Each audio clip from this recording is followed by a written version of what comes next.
Hello and welcome back to my channel. Today I thought I would bring you the Oracle deck, the Rooted Woman Oracle by Sharon Blackie with the artwork by Hannah Willow. This was a present given to me by my husband after I commented on how lovely the images were. I'm aware of Sharon Blackie as an author. She's a psychologist and a mythologist, and she writes a lot about particularly with a focus on women around mythology and folklore.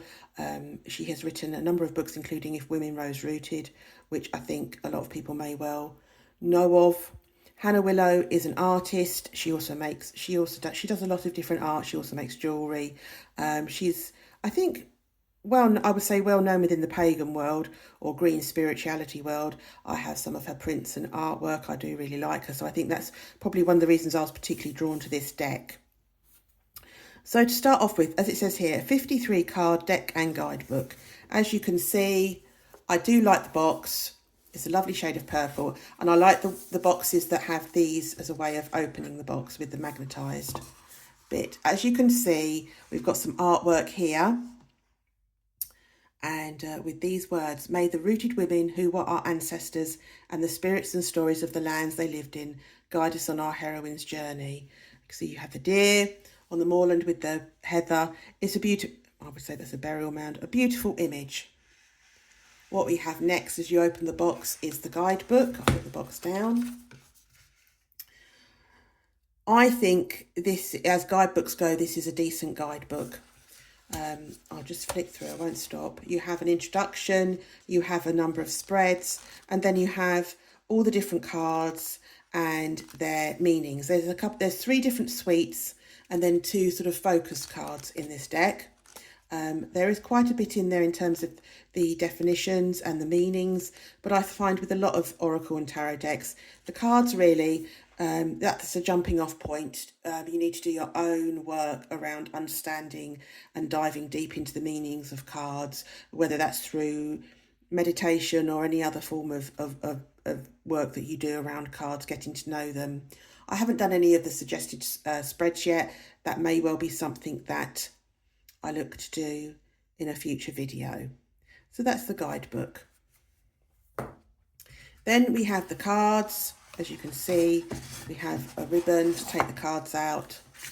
The image on the box continues from the image further along here, which I find really lovely. And then we have the cards. This is the back of the cards. They're all the same on the back. We have green leaves, like the night sky with the moon and the stars in this side profile of this woman. I like to think of this as maybe Mother Earth, Gaia. And this is the back design of all the cards. Then we have the cards themselves. This is all Hannah Willow's artwork, so it will be familiar to some people. As you can see, you have the image. Each card is numbered with a title, and then a phrase underneath on a lot of the cards, which gives you a sort of an in into what the card is about. The colours are lovely, always very muted, gentle energy I always find with Hannah Willow's artwork. But at the same time, these cards will have you can dive deep into these cards. It goes as far as you want, really. And follow a journey if you wish, or pull one card and meditate on that. I always find that quite an interesting thing to do. You could do that every day, and that would get to know these cards very well. So as you can see, there's a lot of different imagery going on here. It isn't always just animals and nature. There's a lot of people as well, and places. I think these cards would speak to a lot of people. I think the cardstock itself, I haven't spoken about the cardstock, it's decent card, not flimsy at all. Some decks can be very flimsy and the cards don't last very long. They're also borderless, which I personally like. I know some people like a border around their card. I like the borderless cards. The artwork, the whole card is covered in the artwork. I like that as well, right up to the edge. That comes down to personal preference at the end of the day. I'll just work my way through. Some of these cards have places on them. Some of them have goddesses and deities on them. Some of them are just, you know, focused on action. Some are focused on thought. It's really just however you feel with them. So there we go.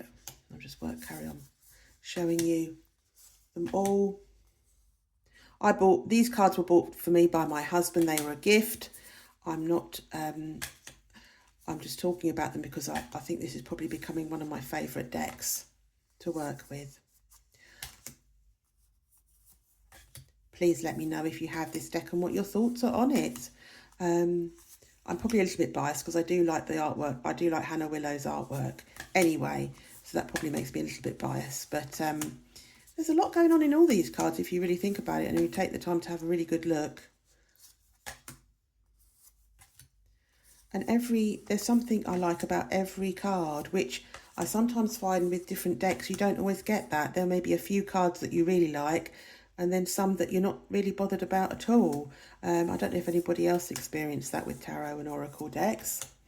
Please let me know if you do. So there we go. Here we are now at the last card.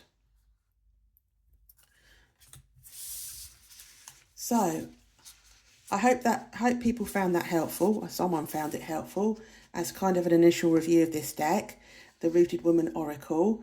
I think a lot of people would really enjoy working with this deck and would get an awful lot out of it. And I'm only at the start of my journey with this deck, and I will sort of delve deeper and maybe do a second video or maybe do a spread video. But anyway, I hope people have found that helpful. There we go, get that into shot a bit better. Please like and subscribe, and I will put Sharon Blackie's and Hannah Willow's website addresses in the description. So for now, goodbye and blessings of the green.